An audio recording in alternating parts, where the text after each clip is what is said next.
Hello again, everybody, and welcome to another exciting episode of Comprehensive D&D 5e Guides.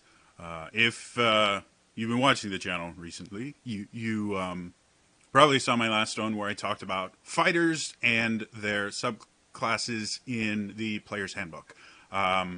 This time, I am actually going to cover the subclasses, or martial archetypes is what they're called for fighters, in the Sword Coast Adventurers Guide, which was the first rules supplement that was released for 5th edition D&D, and then also Xanathar's Guide, what was it? Xanathar's Guide to Everything. Wow, I can't believe I forgot everything.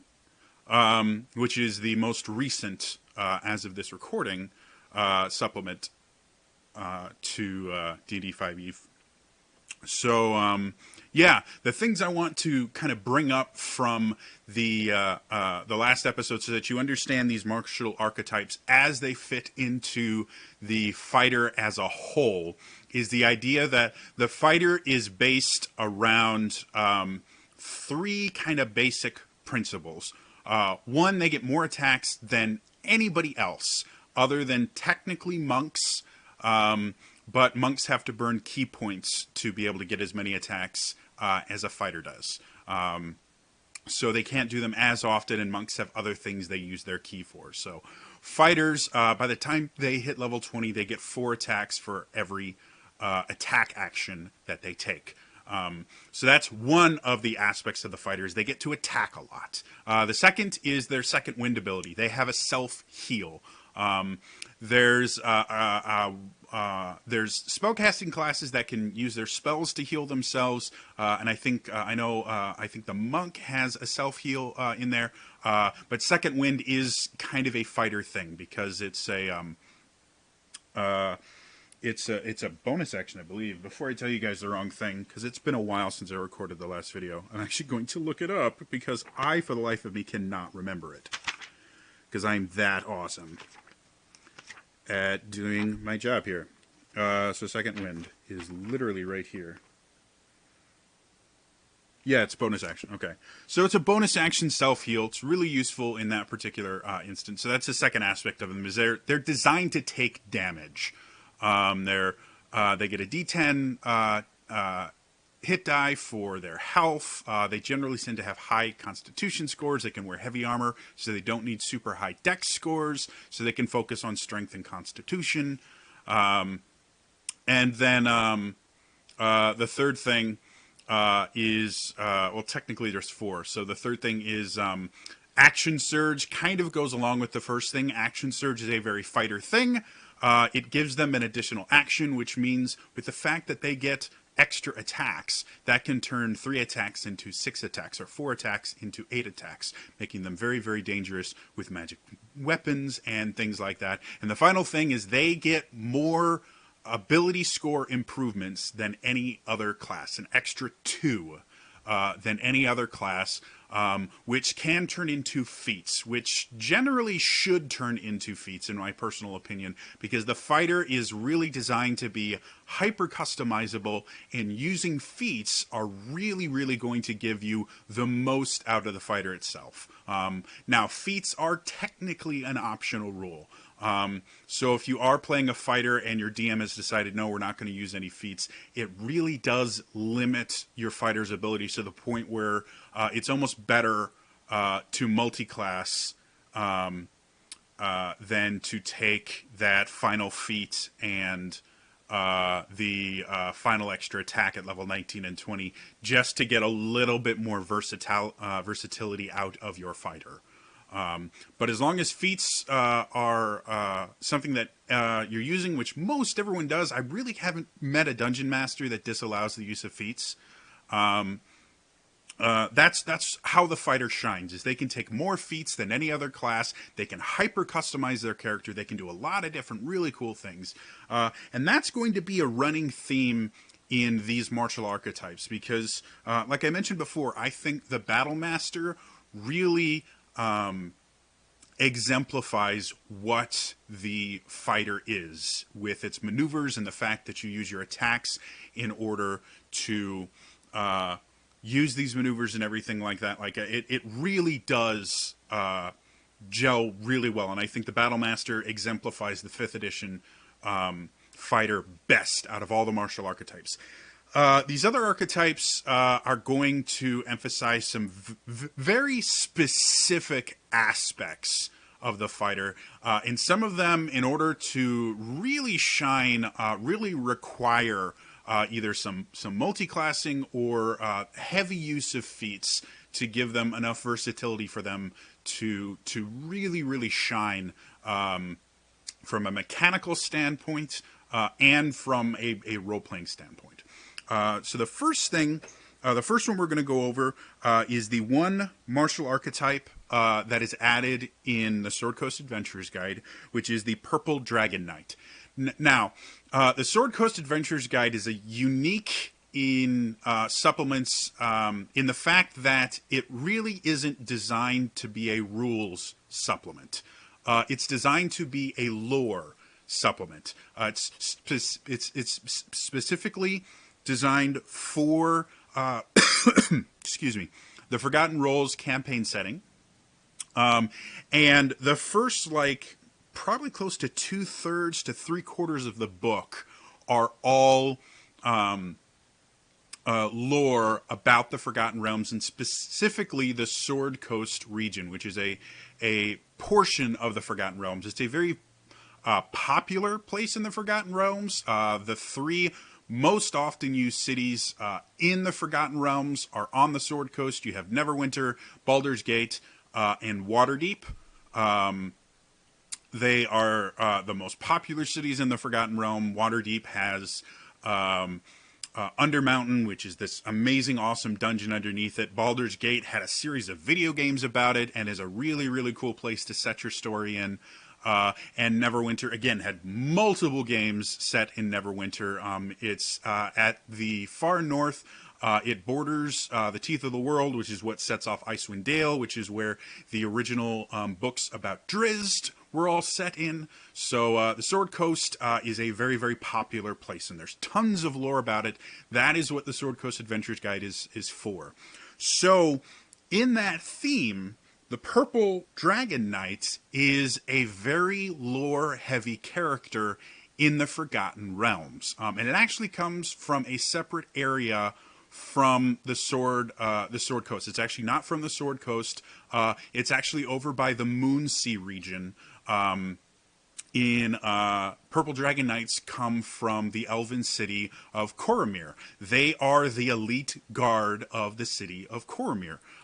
They have a very, very long history in the Forgotten Realms. They go a little bit into the lore of the Purple Dragon Knight here in the actual description of it. And I think if you actually go through the book itself, they have a little bit more on it in the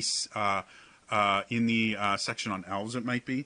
But anyway, there's tons of information and lore you can look up. So from a role-playing perspective, Purple Dragon Knight is probably one of the most rooted in lore and role-playing of any of the martial archetypes you're going to find. A lot more of them are generic. And they even actually have a reference in here that if you're not playing in the Forgotten Realms, you don't actually have to call this the Purple Dragon Knight, because the Purple Dragon Knight is specific to the Forgotten Realms and Coromir.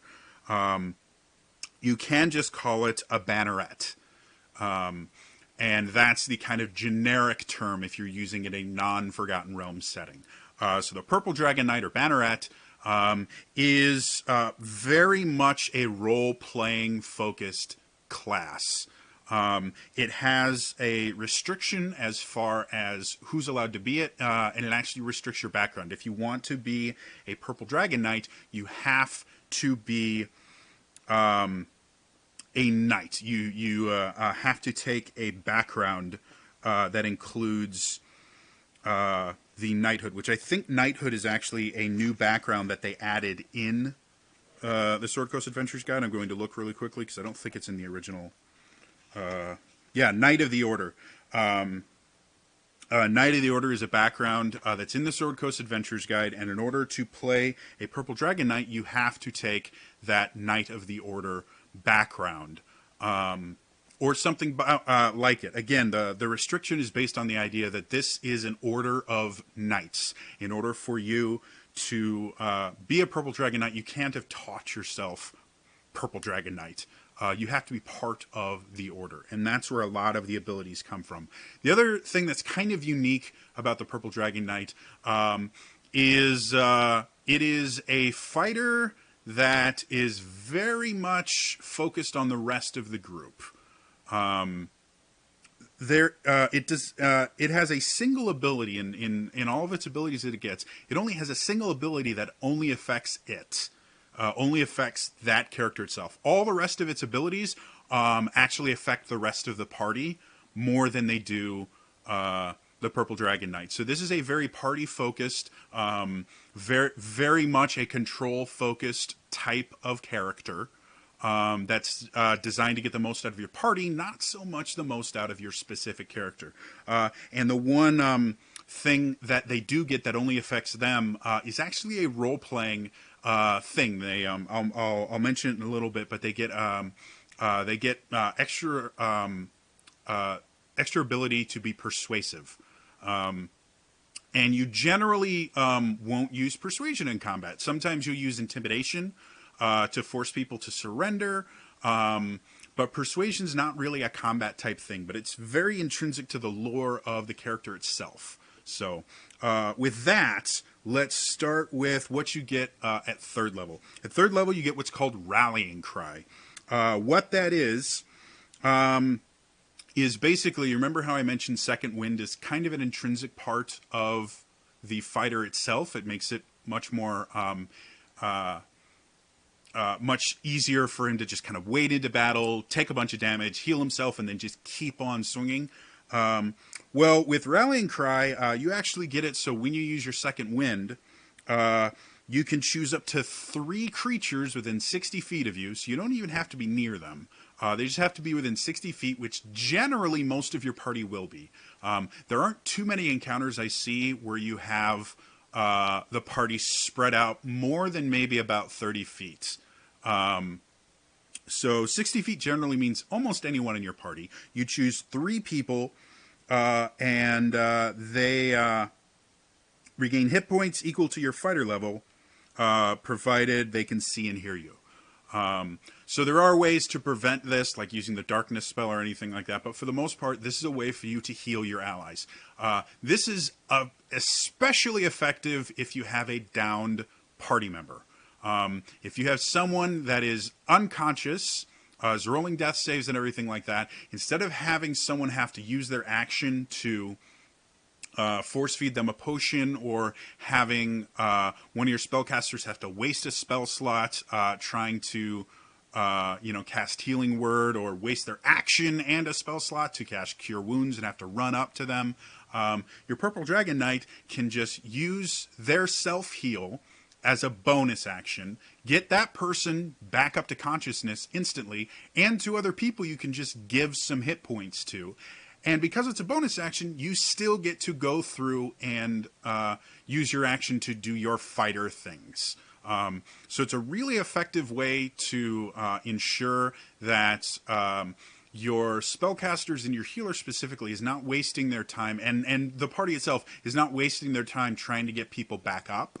The fact that it takes an action to feed someone a healing potion, but it takes a bonus action to just drink one, is a big deal. And so by using the bonus action to get somebody back up, you can leave your party open to be able to do other things that are more useful than worrying about hurt teammates. And then also, again, it's a group heal for a bonus action for free, and you get your Second Wind back whenever you take a short or long rest. So it's not even something that you have to go, well, I only get to use this once a day. No. You'll probably get, in an average adventuring day, you will get at least 1 short rest, sometimes 2. Generally more than that, and you're kind of pushing it as far as the adventuring day is concerned. But you generally get 1 or 2 short rests, so that could mean in a single adventuring day, you could use this ability 3 times. And if you're easy numbers, you're a 10th level fighter. That means you're restoring 30 hit points to the rest of your party every time you do that. That's more powerful than Healing Word is, until you get, because of the fact that you can affect multiple people and things like that. And it doesn't cost a spell slot. It's just an ability. And you're still getting your own hit points back. So that's useful. It turns the knight kind of into, or the fighter kind of into a healer. A little bit. It's very limited, but there's ways around that, and I'll talk about in a little bit. At 7th level, again, this is the only thing that actually only affects you. You get Royal Envoy, and it talks about how Purple Dragon Knights served as the envoys of the Cormian Crown. You were envoys of the city of Cormyr. This actually, it either gives you proficiency in persuasion, or if you already have proficiency in it, you can choose one of another set of skills. So you get an extra skill at level 7, which is useful. And anytime you make a persuasion check, your proficiency bonus is doubled. This basically gives you expertise, which is a rogue and bard thing that makes them really, really useful in a bunch of different situations. It gives you expertise in persuasion, which means you have now become the face of the party, and you are very, very good at talking your way out of situations and convincing people to do what you want them to do. Having double your proficiency bonus and a decent charisma score means you're going to be able to get information out of people that you normally couldn't. You're going to be able, if it's possible, you're going to be able to convince people that might have become enemies to become your allies. But it is a role-playing skill. There really isn't a mechanical benefit in combat for persuasion. There's a bunch of other skills that do have mechanical benefits in combat. Athletics is one of them. You use that to grapple people. Acrobatics is one of those. Use that to get out of grapples, and quite a few other things. Sleight of hand can be useful because rogues can use it to pickpocket people in the middle of combat in certain situations and stuff like that. So there are skills that are useful mechanically in combat. Persuasion is not one of them. This is solely a role-playing thing, which is something else that's kind of unique about this class. Most of the fighter stuff, again, is more relegated towards combat. I think, I'm not 100% certain on this, I think this is one of the only archetypes that has a solely role-playing focused ability in it. At 10, you get what's called Inspiring Surge. This is around that Action Surge I talked about. Again, Action Surge is very much a focus of the fighter. It's something that makes them a very unique thing. They get a couple of them once they get to really high levels. With this, you can choose a creature within 60 feet of you, and that creature can make an attack with a melee or ranged weapon against any creature within range. Again, this is a very, very useful thing for things like I mentioned with the Battle Master, their ability to just give out a command as an action using that maneuver. With this, you now have the ability to give your rogue an additional sneak attack. Because again, you can only sneak attack once per turn, not per round. It does use the creature's reaction, so again, you have to kind of choose who you're going to use it based on whether or not they have other uses for their reaction. Again, things like monks have a lot of different things that they use their reaction for. If somebody has the defensive duelist feat, they need their reaction in order to parry, or a spellcaster might need their reaction to cast shield if you have like a blade singer or an eldritch knight that you're trying to give an attack to. And again, it is just a single attack with a melee or ranged weapon. You can't cast a spell with it or anything like that. It's not an opportunity attack. So it does limit it a little bit in its abilities. But at 17, you can do it twice, or you can do it with two. You can do it with two allies instead of one. So this again makes it very much kind of a battlefield commander style class. Very, very useful in getting the people that hit the hardest extra attacks. It's great for use with barbarians, especially if they have the Great Weapon Master feat, where they can add just an additional 10 damage to it. It's great for rogues, so they can get extra sneak attack damage. It's great for other fighters that have expanded criticals if they're the champion and they have expanded criticals. It's really, really useful because then there's an even better chance. So whoever hits the hardest, give them an extra attack while you're doing your fighter thing of, I'm just going to get an extra 3 attacks. So very useful there.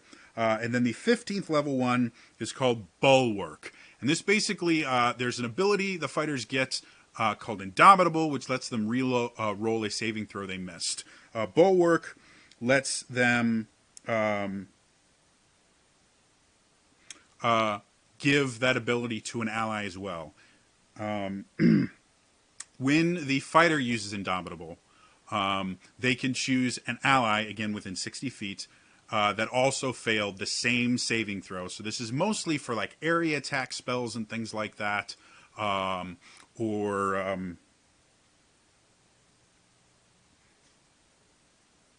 and it's specifically for intelligence, wisdom, or charisma saving throws. So this is for things like charm effects. This is for things like a lot of psychic damage. We use those kind of rolls, or fear effects, things like that. It lets an ally re-roll as well. So again, really, really designed to be very party focused. Now, because of that, none of these abilities deal with the biggest feature of the fighter, which is the attacks. They get more attacks than any other class. None of these abilities deal with giving them extra versatility in their attacks, giving them anything with their attacks. So I think as a class, as a subclass, it's kind of weak for a fighter. I think this would make a lot more sense for a paladin archetype than a fighter archetype. In order to use this effectively, you really need to lean heavily on feats. If you want to lean even more into the healer kind of fighter, if you pick up the healer feat, what it is, it lets you use a healing kit to restore hit points. It's 1d6 plus, I think it's 4 or something like that. It's 1d6 plus a modifier plus the maximum number of hit dice they have, which is basically their level. So that can turn you even more into a healer. It takes your action, which again kind of goes against the fighter mentality. But if your party doesn't have a healer, you can go Purple Dragon Knight and you can get some healing type abilities and still be useful. Like you could use your heal when you use your action surge, because you get a full action for that. So you can still do your fighter thing and attack. Action surge gives somebody else an attack with the inspiring surge, so that somebody is doing damage on that, and then you can go heal somebody. The only drawback of healer is you can only use it once per day per party member. So you kind of have to pick and choose, but it is a way to kind of lean a little bit more heavily into the idea of the Purple Dragon Knight being a healer. If you combine that with something like Magic Initiate, where you can pick up some healing spells, you can really turn this into an interesting healing character that can still do and take a lot of damage. The other thing you can do, you can take the Martial Adept feat and give yourself a couple Battle Master maneuvers and really focus on that control aspect and battlefield control aspect of it by giving yourself, if you want to focus on the healing, you can give yourself the Rally command. You can only use it once per, I believe it's either short or long rest. I have to look again. You can only use it once, and you have a smaller die. It's a D8, and it keeps getting bigger and bigger with Battlemaster fighters, whereas it's stuck at a D6 for Martial Adept. But again, it's a way to kind of lean into what this class does well. Or if you want to go more the control aspect, give the command, or you can take the command maneuver and give yourself another ability to just give attacks to other players. Yeah, and then there's always things like, taking heavy armor mastery, which means basically anytime you get hit by piercing, slashing, or bludgeoning damage, you reduce the damage by 3 whenever you're wearing heavy armor. Things like that to just make you tougher. You could take Shield Master, seen as, again, you're going to be a little bit more about control. You can take Shield Master, which lets you use a bonus action to push a bad guy, which is relatively useful. Things like that, but this is going to be a very, very feat-focused class. And again, you're going to want to have a high charisma score. To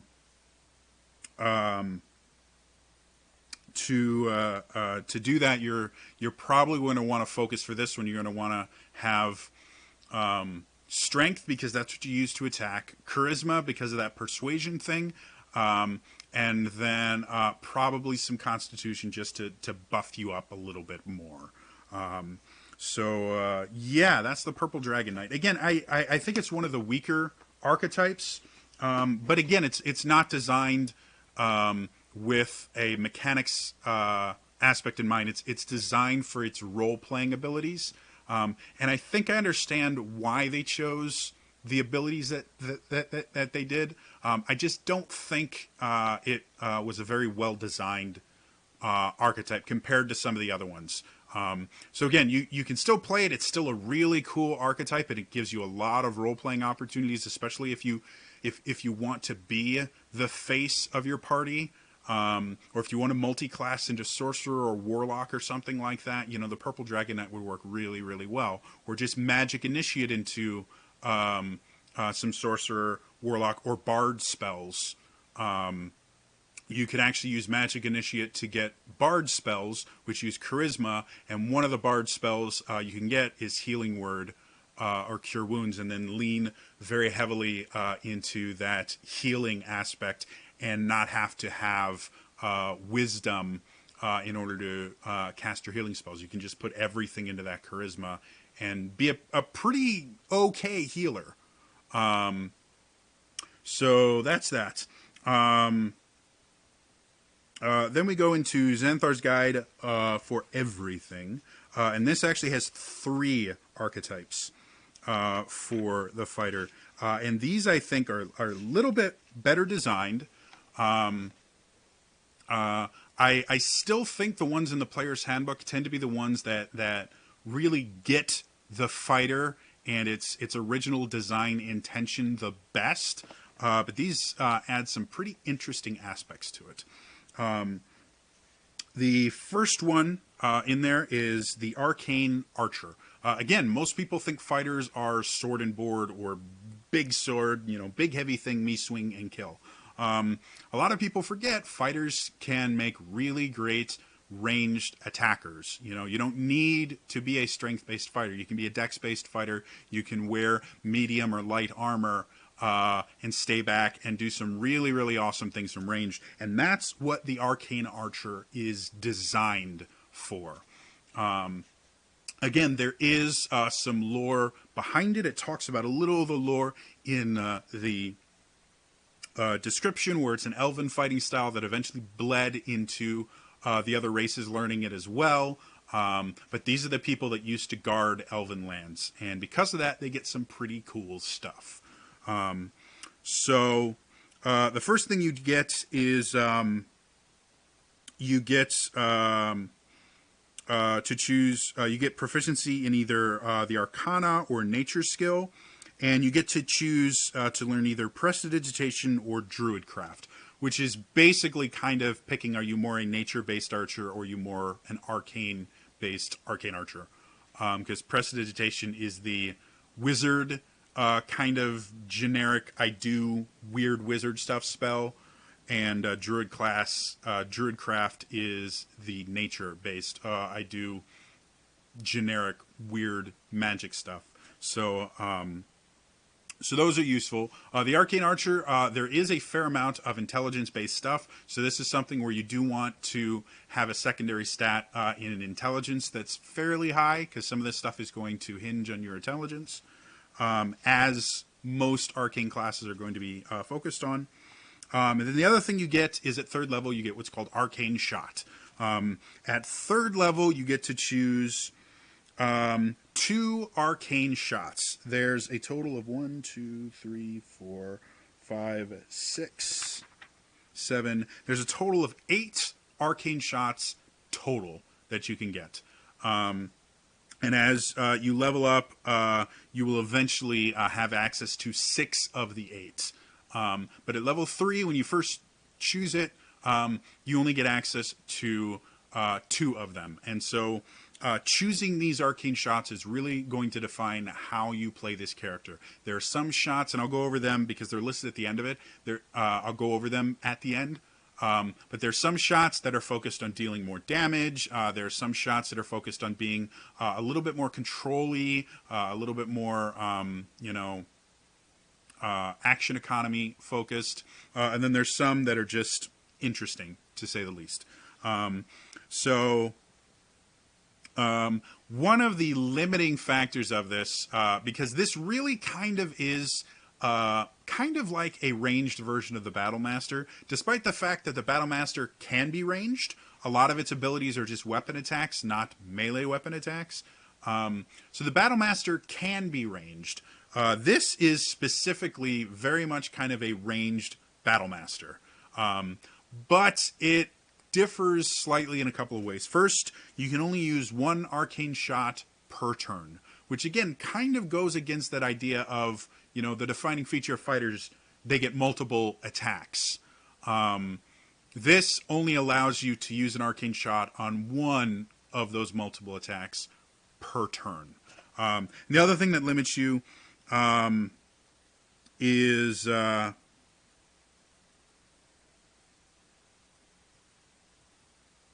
arrow hits. You have 2 uses of this ability, and you gain all expended uses of it when you finish a short and long rest.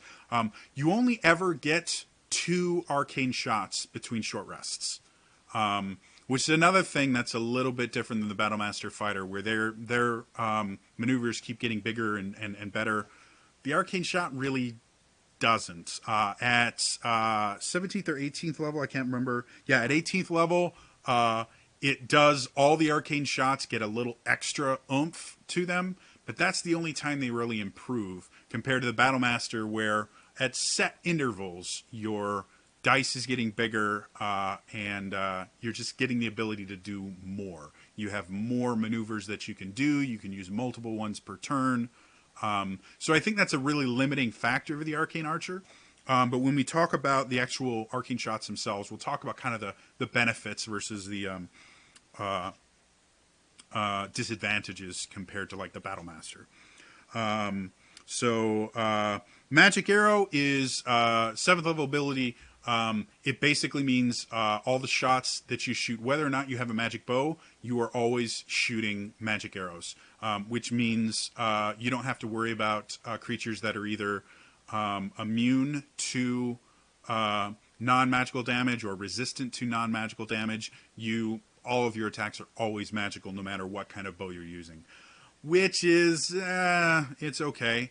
There's not a ton of magical bows that don't require you to be a ranger. I mean, you can get generic like +1 bows and stuff like that, but for the most part, it's an okay thing. It's useful. It means you always have access to magic attacks, no matter what your weapon is. So there's that. It comes a little bit later than most other classes who get an ability like this at level 6. Fighters get an additional feat at level 6 instead of that. So it takes an extra level before they get that, compared to like monks or moon druids, things like that. So it's useful, and again, it's a combat focused thing, unlike the Purple Dragon Knight. The other thing you get at 7th level is Curving Shot. If you shoot and miss, you can use your bonus action to re-roll the attack against a different target within 60 feet of the original target. This is really cool. It basically means if you shoot and miss and there's more than one bad guy on the field, you can go, and shoot another guy. It's really cool. It's a really interesting from a role-playing perspective. It's really interesting. From a mechanics perspective, it's very, very useful. Ranged attackers generally don't have a whole lot of use for their bonus action. For melee attackers, you can dual wield and bonus action becomes very, very important. Fighters, you basically have your healing, your bonus action heal that for the life of me I can't remember right now because my brain is just gone. And that's about it. So as a ranger, or as a ranged attacker, being able to use your bonus action to basically make an attack that missed have a chance at hitting, super, super useful. The only limitation is you can't make it hit the same target. So it's not like you get a reroll on that target, but you do get to try and attack another target, which is really cool. And again, it also gives you a chance to use an arcane shot. That's the other thing I forgot to mention about arcane shots. You choose to use them when you hit the target, so you never waste an arcane shot, very much like Battlemaster maneuvers. So with the reduced amount of usage of only 2, you're still never wasting one. So that's really cool. 15th level, you get what's called Ever Ready Shot, which basically means if you are out of arcane shots when you roll initiative, you get 1 use of it. This really offsets the fact that you only get 2 uses per short rest. Now you get at least 1 use every combat. So that makes it a little bit better. You don't get it until level 15. So at that point, you already have so many other things that you can do. And you probably have quite a few feats that have augmented what you can do. It's a little bit late to the party. I would have much rather seen something like this at 7th level instead of 15th. But it is what it is. And this generally, you don't see these kind of things until the high levels. It's just, again, you only get 2 of them. And that's the big limiting factor of this class. And then that's the last one. Technically, the 18th level ability out of this is all of your arcane shots get boosted. They get something cool at 18th level that they didn't have before. So the shots themselves. You have Banishing Arrow. This basically, you shoot them, they make a charisma saving throw, which is something that not a ton of monsters have high charisma scores. You have things like vampires that are really high charisma, and a few charisma-based like spellcasting type creatures like Yuan Ti tend to have decent charisma because their spellcasting ability is charisma-based. But charisma tends to be pretty low for slobbering beasts. So this is really useful. If they fail to save, they are banished until the end of their next turn. So this is a really, really useful way to kind of take someone out of combat for a round. You still do damage to them, which is useful, but that banishing thing is a great way for, if you have someone really, really powerful in the field and you're like, guys, let's take out everybody else first, you can banishing shot them out of the picture, let the rest of the party kind of clean up and take out everything else, and when the guy comes back, they have your entire party to deal with. Again, this is a very action economy style thing. At 18th level, you get some extra damage added on to that. And that's something that you want to consider anytime you're using a shot, is if you roll a crit, you probably should be adding on a shot. Because crits increase, basically you roll twice as many damage dice as you normally would.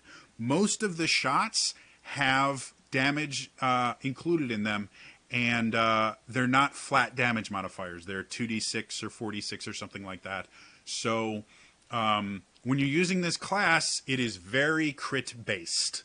It's very, very, very focused on if you get a crit, which is kind of how this rolls back into the fact that fighters get extra attacks. The more attacks you get, the more likely it is you're going to eventually get a crit. You have a 5% chance of getting a crit anytime you roll a die.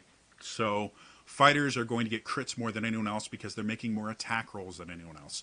So that's something you should always be focusing on. So 18th level, the Banishing Arrow not only banishes them, it also does an extra 2d6 force damage. So very useful there. And again, if you crit, it's super useful to hit them, do double damage dice on your regular attack, add in 4d6 instead of 2d6 force damage, and then banish them. And they have to deal with the fact that they no longer exist, and they lose an entire round of combat while you're doing extra damage to them. So that's cool. Beguiling Arrow adds some extra damage, and it actually, you choose an ally within 30 feet of the target. It makes a wisdom save, and if it fails it, it is charmed by that person. Charmed is an interesting effect because in earlier editions it did something completely different. Charmed now, all it means is you consider that person a trusted ally and friend. So generally it means you're not going to be attacking them. If they tell you something, you're going to believe them over other people. So there are a lot of benefits to the charm. It's not the kind of dominate person that it used to be in earlier editions where you just got an extra ally. But it can be very useful. And again, this one does some extra psychic damage, which is something most creatures will not have resistance to. And then 18th level, it goes from 2d6 to 4d6. So again, with a crit with a Beguiling Arrow, it does a lot of damage, and then they're charmed to a specific friend of yours. So if you have a friend like right next to him that does not want to take a hit, charm them to that person, and that person can tell them, oh, you should probably attack those other guys that are trying to kill me because I'm your best friend, remember? And he'll go, oh yeah, that makes sense. Thud. So kind of useful there. Bursting Arrow. It's a bomb arrow. It explodes. Now, one thing that's interesting is it mentions that it detonates after you attack. Depending on your Dungeon Master, they may rule that the extra damage that the target and anything within 10 feet of it takes, anything within 10 feet of the target that you shoot with this bursting arrow takes 2d6 force damage, or 4d6 when it hits 18. Your Dungeon Master may interpret that it happens after the attack, that if you crit, you don't double those damage dice because it's happening after the attack. Or they may rule the other way. This is very much, I have not looked to see if Jeremy Crawford's the rules guy for Wizards of the Coast and Dungeons and Dragons. I haven't seen if he's made a ruling on that specifically. But it's definitely something up to interpretation. It's definitely something you should talk to your Dungeon Master before you use this, expecting on a crit to do 8d6 damage to everything in a 10-foot radius. I mean, that's a fireball right there. So, yeah, definitely talk over with your Dungeon Master on that one. The next one, Enfeebling Arrow. This one, they take extra necrotic damage, and they make a con save. And if it fails the con save, the damage dealt by the creature's weapon attacks are halved. So this is a really, really good one when you're fighting one of those creatures that has a very, very powerful weapon. There's lots of them. Now, it does specifically say it's weapon attacks. So things that don't use weapons, things like demons that just like punch you or things like that, those technically don't count as weapon attacks. They have to actually be a weapon attack. But any creature that is carrying a weapon, this will be very, very useful. It does necrotic damage, which is fairly useful. At 18, it just increases the necrotic damage from 2d6 to 4d6. And again, it's a con save. So depending on the creature, like giants and things like that, are going to have a hard time. Oh, and your arcane shot, your save is based on your intelligence. They are your DC is based on 8 plus your proficiency bonus plus your intelligence modifier. So again, having a high intelligence for this character means your shots are going to be more effective and they're going to happen more often. So very much intelligence-based. Grasping arrows is really interesting. What it does is it hits the target and then wraps them in poisonous brambles. The creature hit takes an extra 2d6 poison damage. Its speed is reduced by 10 feet. And it takes 2d6 slashing damage the first time on each turn it moves 1 foot or more without teleporting. The only way to get rid of that damage is for the creature or creature by it to burn an action and remove the vines.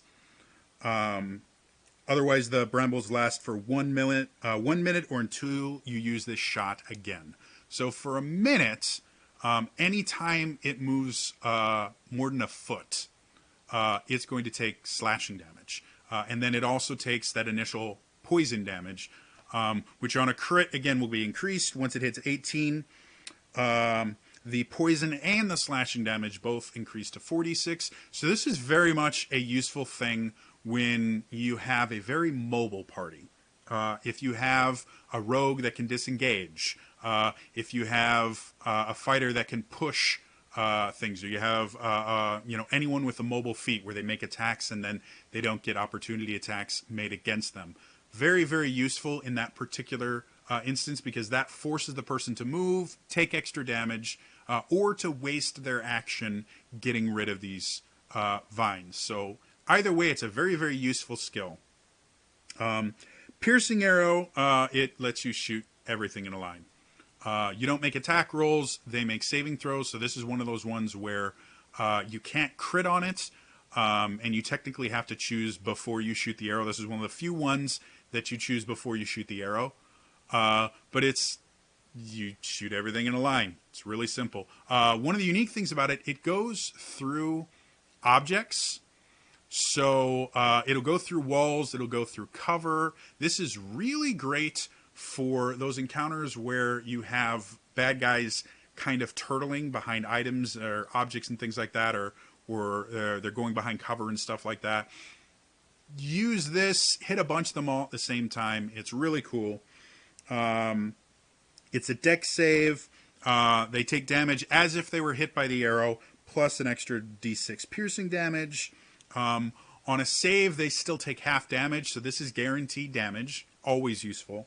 And then the piercing damage increases to 2d6 when you hit 18th level. So you get that extra bump when you hit 18th level. So again, it's insured damage. You can't crit on it, but it goes through objects. So a creature on the other side of the wall, of a wall that no one else can hit, you can just shoot through the wall. So it's kind of cool. Next is Seeking Arrow. This is just a cool ability.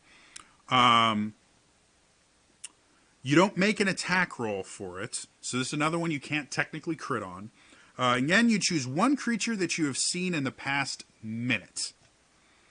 The arrow flies towards that creature, moving around corners if necessary, and ignoring 3/4 cover and half cover. If the target is within the weapon's range and there's a path large enough for the arrow to travel to the target, which is generally a very small window. Arrows are not very large. A target must make a dex save, otherwise the arrow disappears, blah. So as long as it's within range of your weapon, which if you have a longbow, the short range of that, I believe, is 180 feet or 200 feet. And the long range of it is 600 feet. So anything within 600 feet of you, this works for. And you don't have to see them to do it. They have to make a dex save. And the interesting thing, on a failed save, the target takes damage as if it were hit by an arrow, plus an extra d6 of force damage. So it does some damage. However, you learn the target's location. This is the invisibility killer. It doesn't turn them non-invisible. But if you have a bad guy that likes to turn invisible, if you're fighting invisible stalkers, something like that, where you have no way to see them, or it's pitch black or something like that, as long as you saw them once, all you had to do was see them once, you can shoot them. If they fail the save, you know exactly where they are, and you can tell your party members, guys, he's right there. Now, the Dungeon Master will interpret exactly what that means, but this is a great way to really deal with those characters that use invisibility to their advantage. So, yeah. Then the final one is Shadow Arrow. A Shadow Arrow. Blah, blah, blah, blah. It takes an extra 2d6 psychic damage and must make a wisdom save. If it fails, it's unable to see anything farther than 5 feet away from it. Incredibly useful until the start of your next turn. So this is incredibly useful for, especially if you have a ranged party. If your target can't see you, you are technically hidden from them. It gives you advantage on the attack roll. So if you've got a ranger in your party, you can use this shadow arrow to give them, or a ranged rogue, you can use this shadow arrow to give them advantage as long as they're 5 feet away. It also stops those really annoying teleporting bad guys where they will like bamf around the field. Dimension Door is really the only teleporting spell that doesn't require you to be able to see where you're teleporting. Misty Step requires you to be able to see. Most abilities that allow you to teleport generally follow that same rule. You have to see where you're teleporting. So this basically means that they can only teleport within 5 feet of themselves, which is a waste of an ability or a spell. So it's great for that. It's great for ranged parties that have a lot of ranged casters, and it's a great way to really prevent a bad guy for one turn from, especially if they're a ranged attacker, like if they're a spellcaster is just launching spells at you. If you blind them to anything more than 5 feet away, they can't hit you. They can't shoot anything more than 5 feet away from you. So it's very much a utility. And then again, at 18th level, you get some extra damage. The same is true about the last one. You just get extra damage at 18th level. So that's the Arcane Archer. When you look at this particular class, again, feats are going to be very, very important to getting the most out of this. Probably the most useful feat is going to be, I can't remember what the feat is called anymore. It's the Ranger feat is what I call it. Every Ranger always takes it. Sharpshooter, that's what's called, Sharpshooter. Sharpshooter increases your, you don't have a minimum range anymore. Your maximum range is your minimum. And it lets you take a -5 to your attack roll to add 10 damage. And it ignores half cover and 3/4 cover. It is your standard ranged attack feat. If you're an Arcane Archer, you have to take this feat. It's just because this is how your class works, you have to take this feat. It's insanely useful. Other things that can be useful, again, you can take Martial Prowess, which gives you 2 maneuvers that you can use with your arrow to give you a little bit of that Battle Master. Beyond that, this one, you will probably be doing a lot of ability score improvements. You'll probably have max dexterity very, very quickly. And then you'll want to max your intelligence, and then maybe max something else like constitution or wisdom, or just get stuff up for saves in that, because you're going to be so far away from the action so often that you're not really going to be dealing a whole lot with getting hit too often. You're going to be able to stay back pretty well. The other thing that could be useful with this one is the alert feat. It adds 5 to your initiative. You can never be surprised as long as you're conscious, I think it is. So that's something where it'll let you attack first, which gives you that extra bit of control over the battlefield. Especially useful if you use the grasping arrow, because the bad guys haven't gotten to you yet. So that forces the guy that the bad guy, you just shoot you shoot one of them, he's going to have to take the damage at least once or burn his first round action getting these things off of him. So those are the kind of things that the Arcane Archer does. The next one is the Cavalier. The Cavalier is your traditional knight. This guy is meant to protect. That is everything he does. They actually have abilities built into this class that give him the equivalent of a couple different feats, to the point where you can really really double, triple, quadruple down on the I'm going to just be an invincible, unstoppable monster that nobody can hit with this guy. The other thing that it does a lot of is let's start with the third level ability, Born to the Saddle. You have advantage on saving throws to avoid falling off your mount. You can land on your feet if you fall no more than 10 feet. And mounting or dismounting a creature costs only 5 feet of movement rather than half your speed. So they are designed to be kind of mounted combatants. I have yet to run a campaign where mounted combat has really been a thing. Can you have it in your campaign? Yes. But dungeon delving and stuff like that, you're just not going to be able to take a horse everywhere. They don't do stairs really good. Stuff like that. So unless, like that, to me, that is much more a paladin ability, because paladins can summon a mount. You would have to find a way to get your horse downstairs. The other thing they get at level 3 is Mark. Mark is actually an ability that was created in 4th edition. You know, the edition everybody hates because it's evil. 4th edition had this ability called Mark, which basically meant anyone that you marked, if they tried to attack somebody other than you, they would be at disadvantage, which in 4th edition meant they had a -2, I think, to their attack roll. So it made it difficult for them to hit anybody but you. The marked feature was basically designed to force people to attack the defender rolls. Every defender had a mark. Man, my nose is just itching like crazy. Every defender had a mark. All of them worked a little bit differently, but Mark was a big feature of 4th edition. And they kind of got rid of it. There's a few abilities that simulate Mark. This is Mark. This is what it is. And the way that it works is when you hit a creature with a melee attack, you can mark the creature until the end of your next turn.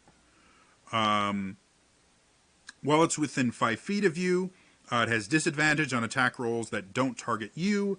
And if it deals damage to anyone other than you, you can make a special melee attack against the marked creature as a bonus action on your next turn. You'll have advantage on the attack roll. If it hits, the attack's weapon deals extra damage to the target equal to half your fighter level. Again, this is if you're going to hit other people, I am going to punish you type ability. Regardless of the number of creatures you mark, you can make this special attack a number of times equal to your strength modifier, minimum of once, and you regain all expended uses of it when you finish a long rest. So you can do this up to 5 times per long rest, that extra attack. And the marking is basically, again, this really leans into the fighter. Again, one of the defining features of the fighter, it gets extra attacks. It gets lots of attacks. This, you go into a group of enemies and you just mark them. You hit them all, you mark them, and hope that they hit you. If they don't hit you, or if they hit you with an attack that hits somebody else as well, you can punish them on your next turn. So that's what this thing is designed to do. It's designed to be, okay, I'm going to make sure you hit me. Oh, you decided not to hit me. That was a mistake. I'm going to beat the snot out of you for doing that. And when you get to higher levels, that means when you're hitting them with this marked bonus action attack because they damaged somebody else, you're doing, again, it's equal to your, equal to half your fighter level. So, half your fighter level, and generally you round down. So at 10th level, you're getting an additional 5 damage. At 20th level, you're getting an additional 10 damage on this hit, on top of anything else you do with that hit. So very, very useful. 7th level, you get Warding Maneuver. You learn to fend off strikes directed at you, your mount, or other creatures nearby. If you or a creature you can see within 5 feet of you is hit by an attack, you can roll a d8 as a reaction if you are wielding a melee weapon or a shield. Roll the die and add the number to the target's AC against the attack. If the attack still hits, the target has resistance against the attack's damage. You can use this an equal time number of times to your con modifier, and you get all of them back on a long rest. So again, this is Constitution based. So this specific version of fighter, very strength and Constitution based. Those are the things that you're going to want to focus on. And the interesting thing about this, their Sentinel, I believe it is, lets you impose disadvantage on an attack roll if you're using a shield. It's either Sentinel or Shield Master. There's a feat that lets you impose disadvantage if you're using a shield. Or no, it's a fighting style. That's what it is. It's the shield fighting style. It lets you impose disadvantage, but it doesn't let you add to their AC. This uses your reaction, but you add a D8 to their AC. So that could be up to +8 to their AC, which means that attack might miss. And you don't actually have to be wielding a shield like you do with the other one. You can have a greatsword and still do this. So you can be greatsword fighter. You can add to their AC, and then if they do miss, or if they do still hit, the target has resistance against the attack. So this is very much cool. You're going to attack somebody else? Fine. I'll play your game. I'm not going to let you attack them. Or if you do, you're not going to do as much damage to them as you want to. And the other thing that's nice about it, if you or a creature you can see within 5 feet of you is hit by an attack, it does not have to be a weapon attack. It can be a spell attack. It has to be an attack. So an attack is generally defined, it needs to be an attack roll. But if you have an archer shooting him, you can use this to cut the arrow out of the air. If you have a spellcaster casting Finger of Death on somebody, that requires an attack roll. You can use this to deflect that. You know, again, it's just an attack against AC. So as long as it requires an attack roll instead of a save or something like that, you can use this, and you can use it on yourself as well. So this makes you very good defensively. Again, this whole thing is built around defense, defense, defense, defense. And then based on that, based on Constitution mod. So you'll want a high con mod. Hold the line. Creatures provoke an opportunity attack from you when they move 5 feet or more while within your reach. And if you hit a creature with an opportunity attack, the target speed is reduced to 0 until the end of the current turn. This is a combination of the Sentinel feat, and if you use like a glaive, which has reach, you can kind of use this as kind of like a polearm master as well, part of the polearm master. It doesn't matter if people disengage, as long as they move within 5 feet of you, which that's one of the things that's interesting about some of the other abilities. Like the Sentinel feat specifically says, if they disengage, you still get opportunity attacks. It doesn't actually affect if the monster has an ability where, kind of like the mobile feat, if they attack you, you can't take opportunity attacks on them or something like that. This sidesteps that. Anytime they move within 5 feet while within your reach, you get an opportunity attack, and you stop them in your tracks. So this is really great if you're using a glaive, a spear, anything with reach, because your range is 10 feet in every direction.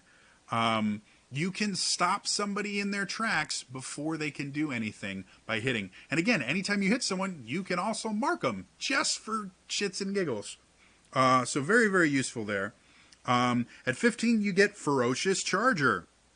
If you move at least 10 feet in a straight line before attacking a creature, the creature must succeed on a strength save. The DC is based on your strength, or be knocked prone.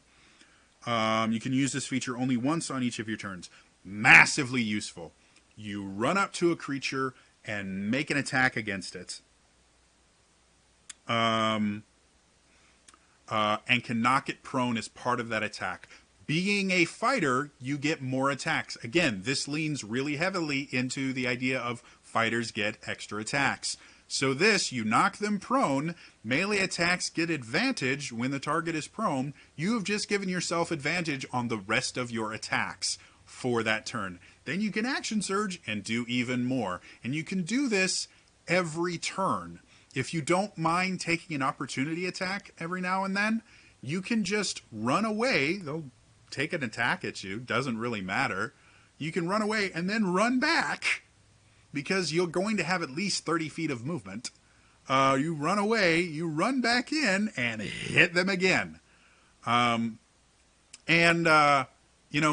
really useful. The other thing that's nice about it is while they are prone, they have disadvantage on attacks. So if you knock them prone, hit them a bunch of times, and then run away, if they take the opportunity attack, first of all, they're going to waste the reaction on you. Second of all, they're going to have disadvantage on it. Third of all, you're a fighter. You have tons of hit points. They hit you, who the heck cares? And you can mark them as well. So they'll have to waste half their speed standing up, maybe not have someone near enough to them that they can attack, so they'll have to attack someone else. So that means next turn, you can do a bonus action, I'm just going to kill you attack. It's super, super cool, super useful. Again, very much an aggressive, defensive type thing because it's shielding your allies and at the same time, it's giving you a lot of versatility. And then 18th, you get Vigilant Defender. In combat, you get a special reaction you can take once on every creature's turn except your turn. You can use this special reaction only to make an opportunity attack, and you can't use it on the same turn that you take your normal reaction. So this basically means you have unlimited opportunity attacks. Again, if you are using a weapon with range, with reach, I mean. If you're using a weapon with reach, this is massively useful. It means anyone that moves anywhere near you, you can opportunity attack them. And because you have hold the line, they stop dead in their tracks. And then you can just beat on them over and over again. Again, a very control defense-oriented type thing. And then because of the opportunity attack, you can mark them as well. Anytime you make an attack, just knock a mark on there. Mark as many people as you can. You don't have any limits to how many people you can mark. And if they happen to do damage to somebody else, you get extra attacks. That's what this class is built on. Because of that, I think this is probably the strongest of the additional archetypes for fighters, because it really leans heavily into what makes a fighter a fighter. You have your second wind that's not really emphasized in here, but it's going to help you a lot since you're taking a lot of damage. Action Surge lets you mark more people. Every attack lets you mark. You get the ability to have unlimited opportunity attacks. You get the ability to defend your friends while wielding, really good, powerful weapons instead of always having to use a shield. Combining this with feats like, and again, you already have quite a few of the most useful aspects of quite a few feats. So combining this with like Heavy Armor Master to just make you that much more difficult to hurt, especially for creatures with multiple attacks, because every time you're hit, you -3 damage. So if they hit you 3 times, that's a total of 9 damage that you're going to take off. It has to be piercing, slashing, or bludgeoning from a non-magical weapon, but most monsters don't use magic weapons. They just don't. Unless your DM puts that in there. So, adding in something like that, adding in the mobile feat makes you a beast. You just run around marking people, and then they have a hard time hitting, and then you just stand next to someone but outside of their reach. So that they have to go around this person. They have to enter your space. You can hit them with that sentinel or that hold the line thing, stop them in their tracks, and then they have to try and attack your buddy, who you can help either deflect it, or you can, the guy takes damage and then you get an extra damage there. So again, stuff like that that's designed to make you a little bit more hardy, a little bit more defensive are great feats to use with this one. The final one is one that I've actually had some people talk about in the comments. as kind of a comparison to the Kensai from the Monk. Originally, Kensai first appeared in second edition as what was called a kit. Kits were ways to modify your class right from the beginning. You would choose the kit at the beginning, and it would kind of modify the class. The Kensai was a fighter kit because the Kensai was really built around that idea of, you know, multiple attacks and stuff like that. That's what fighters did even in second edition. Kensai switched over to Monk to more focus on the key mystical aspect of it. Fighters got Samurai. So it's hard to not compare the two. But Samurai itself is an interesting class, and it is very much, you know, it is your traditional, Japanese samurai archetype, very honor bound, and the abilities are kind of built around that. So like a lot of these other ones, you get bonus proficiencies at level 3. Or you get an extra language, which is useful. And then you get fighting spirit at level 3. As a bonus action on your turn, you can give yourself advantage on weapon attack rolls until the end of your current turn. When you do so, you also gain 5 temporary hit points. The number of hit points increases to 10 at 10th and 15 at 15th. You can use this feature 3 times, and you regain all expended features long rest. Massively useful for a number of reasons. First of all, advantage on all your attack rolls. Super, super useful. And again, this leans into the fighters get extra attacks. And action surge. What happens is with Fighting Spirit, you can burn your bonus action. Generally, you're going to be using a two-handed weapon. You think of the traditional samurai, they're using a katana, which you can say is probably closest to what we have in the DMG, and I think it's actually listed in there. A katana would be a longsword, because you can technically use a katana one or two-handed. So you could use a longsword or you could use a greatsword. Either of them would technically work with it. That means you're doing a decent amount of damage and you're getting advantage on all the attacks. So very, very useful. It means you're going to hit a lot more often, and you get some temporary hit points. You're limited to 3 times per short rest, but you time this correctly and burn your action surge in addition to this, you are very, very deadly. 6 attacks, all with advantage, and then there's another ability that feeds into this. You can do crazy awesome stuff with this. So that's very, very useful. You get Elegant Courtier at a 7th level. Whenever you make a Charisma Persuasion check, you get a bonus to the check equal to your Wisdom modifier. And you get proficiency in Wisdom saves. Or if you already have that, you get Intelligence or Charisma saving throw proficiency. So this is very much, the class itself is really good at having both strength or dexterity, depending on how you want to play it. Probably strength, since you're using two-handed, you're probably going to be using two-handed weapons. And then wisdom, because wisdom, you're going to be able to use your wisdom to add to your persuasive abilities.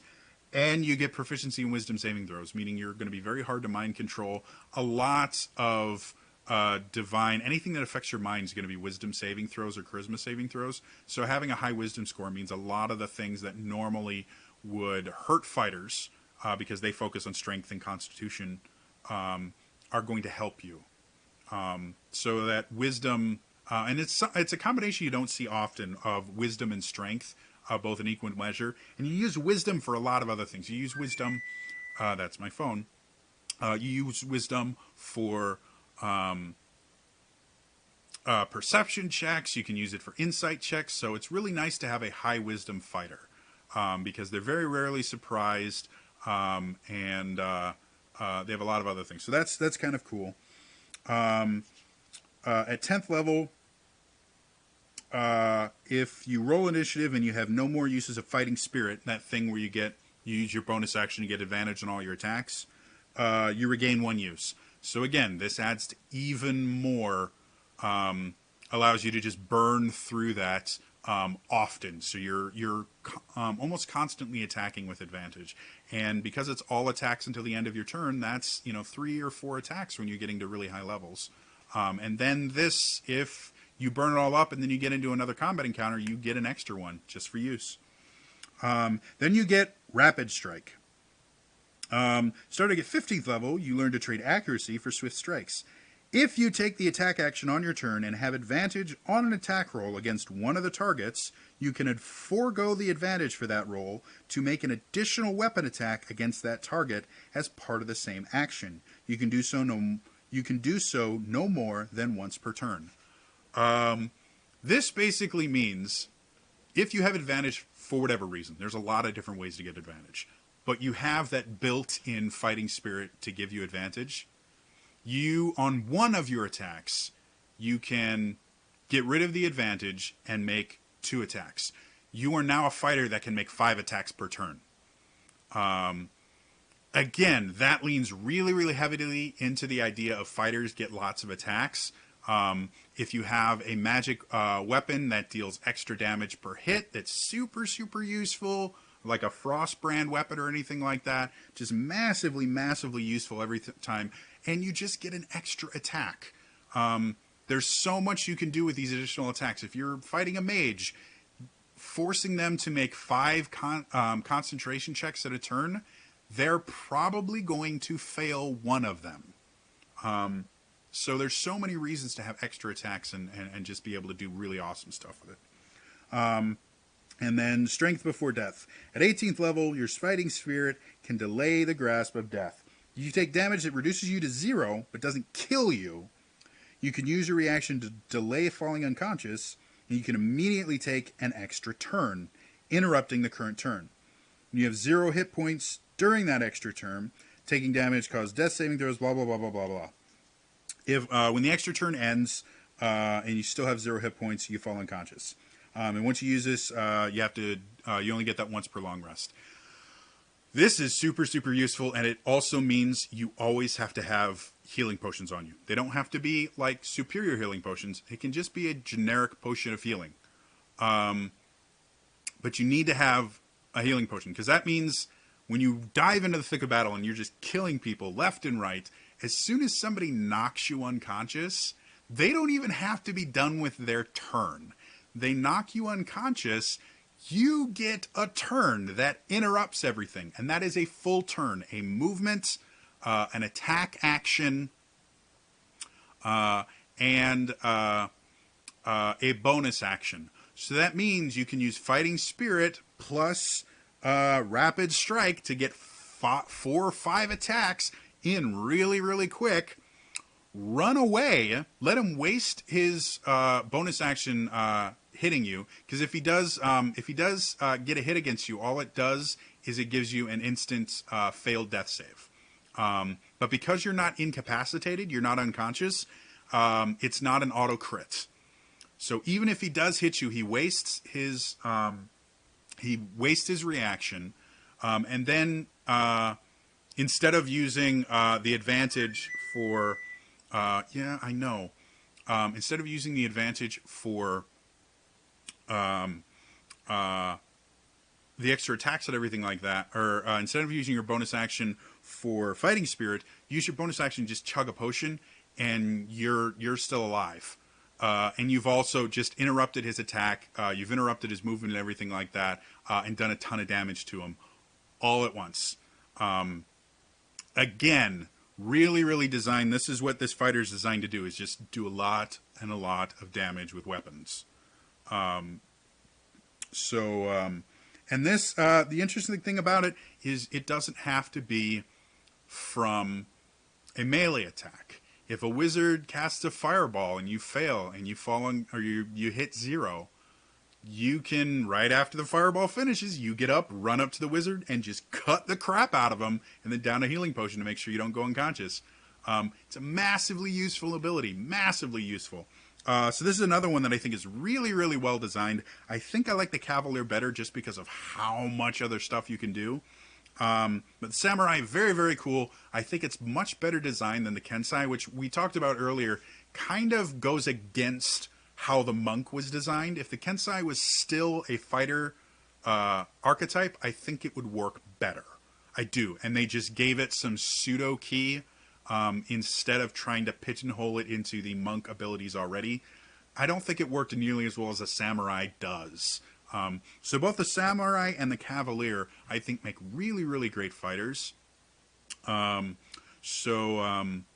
Yeah, that is all of those.